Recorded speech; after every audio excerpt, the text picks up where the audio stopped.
Helene knew Joan Rivers, and she'll tell you a little bit about that. Oh, yeah. And it's my mom's favorite, Joan Rivers. Yeah. So there you go, no degrees of separation here at Mickey Who. Ladies and gentlemen, a very funny lady from Elmhurst, Queens. Oh, yeah. Queens. Ladies and gentlemen, let's bring her to the stage, Helene Witt. Oh, yeah.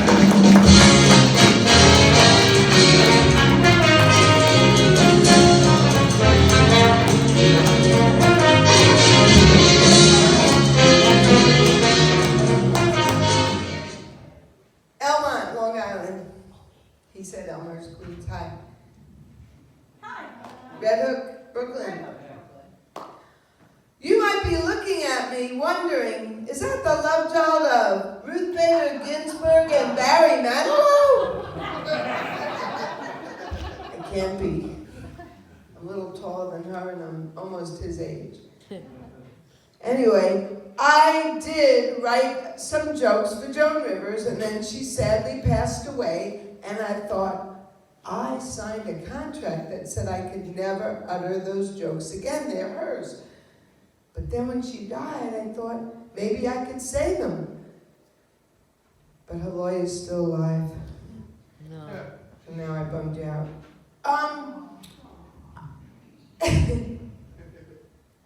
A moment of silence. So anyway, I was on 33rd Street near 8th Avenue. There's this fancy apartment building, and this dog comes out with his owner, and I thought about something my father used to always say. Whenever he saw a dog in the street, he'd go, just out of nowhere. If it was a boy or a girl, he didn't know. He'd go, "What's the matter, boy? What's the matter?" He'd use his high voice.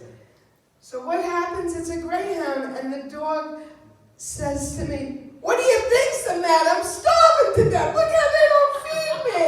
I'll never be in the Westminster Dog Show across the street. Why can't they feed me? You want to know what's the matter? I'm starving to death." Comedy in Randolph, just that easy.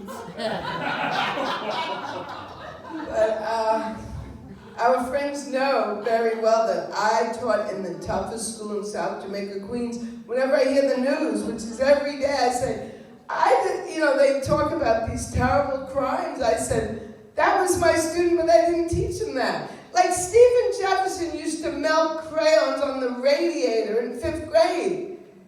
He grew up to be a crack cocaine methamphetamine dealer. I didn't teach him that. And we used to read these books. You might remember them, ma'am. I can't see a thing, but I know you're there. You always say you read them. The Dick and Jane books. These Basil readers. The only time you hear Basil these days is bad news from the doctor. We read these Basil readers. They went like this: run, spot, run, see, spot, run. Dick and Jane books, they were called. So I'm thinking, when I was teaching, I had to relate it to them. The mayor said everything has to be relatable. So I taught them to read like this: run, spot, run. See, Dick, run. Jane is a pit bull. Run, teacher, run. I'm glad I'm retired, because you know what the books would say today? Run, spot, run. Jane has a dick. See, spot, run. Run, spot, run. And spot would be spelled Spaught. Yeah, I'm glad I'm not teaching anymore. See, I got a new joke there just for you, because you knew my set by heart, man. Thank you. Now I'm applauding for them for putting up with me every single quarter of a year. Thank you, Mickey. Thanks a lot for having me. So I'm getting older, and I have the most positive attitude, because I have news for you about my happiness. I turned 70 2 weeks ago.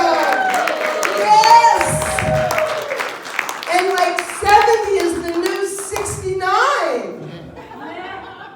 I'm blowing out my candles, making my wish, not telling anyone, but I'm telling you tonight, I was wishing for 69. And, wow, Elaine told a dirty joke, I'm shocked. How's she gonna go to the Elmont Jewish Center tomorrow and kill over there? But anyway, seriously, I love getting older because it's so incredible. You look in the mirror, Esther, you have something to look forward to. Every day you look in the mirror, it's something new. Like I have parentheses here, I have exclamation points here, I have pound signs here. I'll just lay down, you can send a text message on me. And my friend Selma, she got a facelift, so it's easy for her to say. She goes, Helene, you know what they call these? They call them marionettes. Oh great, I have the Lion King and I have a new Q on my friggin' face. Thank you, Selma. Thanks for that. With your $30,000 facelift, you don't have them anymore.